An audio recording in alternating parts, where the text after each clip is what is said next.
అల్లూరి సీతారామరాజు స్మారక కళావేదిక ఆధ్వర్యంలో ప్రతి ఏటా సీతారామరాజు విగ్రహం వద్ద స్వాతంత్ర గణతంత్ర దినోత్సవాలు నిర్వహించడం అభినందనీయమని ప్రముఖ వైద్యులు doctor Obil Reddy, doctor M భార్గవీలు పేర్కొన్నారు. కాకినాడ నాగమల్లితోట జంక్షన్ అల్లూరి సీతారామరాజు విగ్రహం వద్ద గణతంత్ర దినోత్సవం ఘనంగా నిర్వహించారు.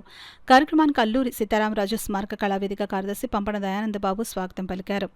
సంస్థ అధ్యక్షులు కర్రి అచ్యుతరామారెడ్డి అధ్యక్షత వహించగా మిత్ర హార్ట్ ఇన్స్టిట్యూట్ అధినేత doctor Obil Reddy, gynaecologist doctor M Bhargavi దంపతులు ముఖ్య అతిథులుగా పాల్గొన్నారు.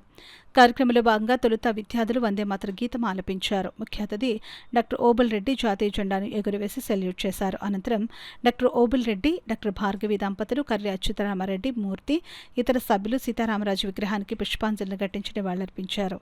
అదేవిధంగా అతిథులు డాక్టర్ ఓబిల్ రెడ్డి, డాక్టర్ భార్గవి దంపతులు, సంస్థ సభ్యులు కర్రి అచ్యుతరామారెడ్డి, తురగా సూర్యారావు, వరమలు చిన్నారులకు చాక్లెట్లు, పెన్నులు పంపిణీ చేశారు. ఈ కార్యక్రమంలో civil supplies corporation director Enimireddy Malakondaiah, Balaprakash, Udgala Subbarao, ఉపాధ్యక్షులు ఎన్వీఎస్ఎన్ మూర్తి, బాబి, సీతారామరాజు స్మారక కళావేదిక సభ్యులు Pampana Murali, TVVSN Reddy, Karaka Rajubabu, Murali, KV Prasad, Murthy, Babi, Pullarao, PP Sastry, Murali, Vijay Kumar, Pakki Manivala, Chantibabu, Dakshinamurthy, Kshatriya Parishat సభ్యులు, చిన్నారులు పాల్గొన్నారు.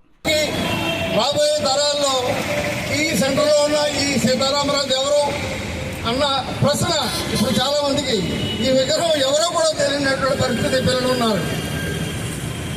అందుచేత భవిష్యత్తులో దానికి బాధ్యత వహించవలసింది తల్లిదండ్రులే. మన విద్యా విధానంలో పూర్తిగా మార్పులు సంభవించాయి. చరిత్ర అక్కర్లేదు, దేశభక్తుల చరిత్రలు అవసరం లేదు అన్న టైపులో మన విద్యా విధానం ముందుకు వెళుతుంది. దీనికి మన నాయకులు అందరూ కూడా అవిరళ కృషి చేసి పాఠ్యాంశాల్లో ఇటువంటి దేశభక్తుల చరిత్రలను పెట్టడానికి ప్రయత్నాలు జరుగుతున్నాయి. భవిష్యత్తులో ఇప్పుడున్నటువంటి ప్రభుత్వం యొక్క పూర్తి సహకారాలతో ఈ యొక్క కార్యక్రమం పూర్తిగా జయప్రదం కాగలదని విద్యార్థులు కూడా ముందుగా మీరు అవకాశం ఉన్నంత మటుకి మీ చదువులకే ప్రాధాన్యత ఇస్తూ ఈ యొక్క చరిత్రలను కూడా తెలుసుకోవడానికి ప్రయత్నం చేస్తారని కూడా ఈ రిపబ్లిక్ డే సందర్భంగా అందరికీ తెలియజేసుకుంటున్నాం.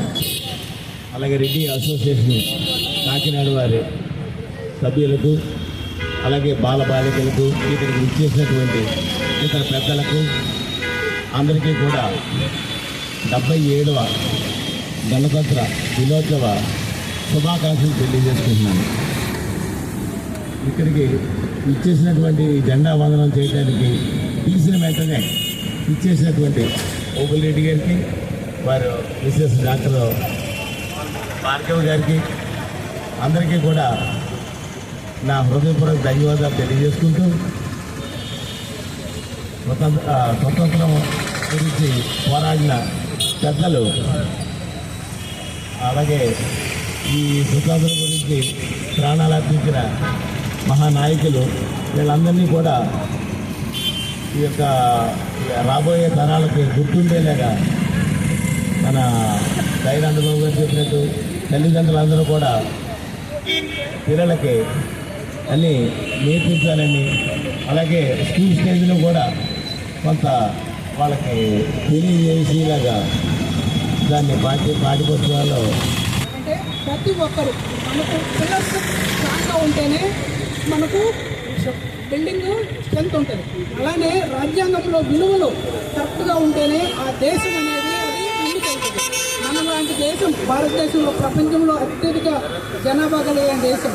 దాంతోపాటు వివిధ రకాల మతాలు, కులాలు, భాషలు, ఇన్ని రకాల డిఫరెన్సెస్ ఉన్నా కానీ మనకు ఈరోజు స్టిల్ మనం ముందుకు వెళ్తున్నామంటే దానికి ముఖ్య కారణం మన రాజ్యాంగంలోని విలువలు. కాబట్టి మనం ప్రతి ఒక్కరూ ఈ రాజ్యాంగ విలువలను తెలుసుకోవాలి.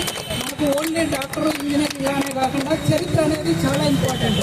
ఆ చరిత్ర కరెక్ట్ వాళ్ళు ఆ రోజు చేయడం వల్లే మనం ఈరోజు ఇలా సుఖాలు ఇవన్నీ అనుభవించాలి. వాటి రిమెంబరెన్స్ అనేది మనకు ప్రతి సంవత్సరము మనకు ఇది చాలా చాలా ఇంపార్టెంట్. పిల్లలకు స్కూల్లో ప్రాబ్లం ఏంటంటే ఇప్పుడు జనగణమన కనీసం కొన్ని స్కూళ్ళల్లో జనగణమన వందే మాత్రంగానే మనకు పెట్టడం లేదు. నా ఉద్దేశం ఏంటంటే కనీసం స్కూల్ ప్రేయర్లో ఖచ్చితంగా జనమనకైనా వందే మాత్రం పెడితే మనం ఫేస్ చేసే స్ట్రగుల్స్, మన నాయకులు వాళ్ళు ఫేస్ చేసే స్ట్రగుల్స్ పిల్లలకు నెక్స్ట్ భావితరాలకు అవి మళ్ళా ఒక్కొక్కసారి వాళ్ళ ఇంపార్టెన్స్ అనేది తెలుస్తుంది అనేది నా ఉద్దేశము. నాకు ఈ అవకాశం ఇచ్చిన